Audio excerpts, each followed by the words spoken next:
అందమైన అడవిలో రామ్ అనే 10 సంవత్సరాల బాలుడు మరియు సీత అనే 8 ఏళ్ల అమ్మాయి ఉండేవారు.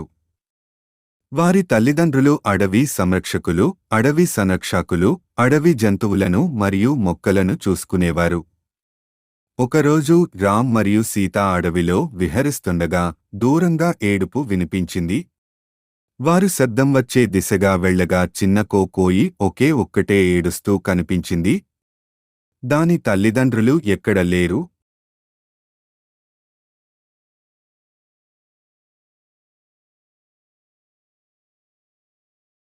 బాధపడకు చిన్నదాన్ని అని రామ్ అన్నాడు, మేము నీకు సహాయం చేస్తాము.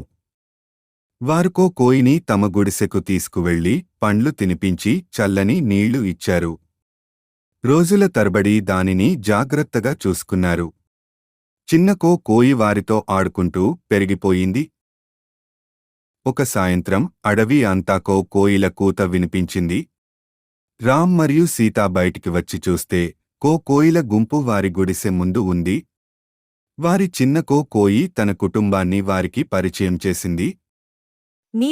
నీతి అడవి జంతువులను జాగ్రత్తగా చూసుకోవడం మన బాధ్యత.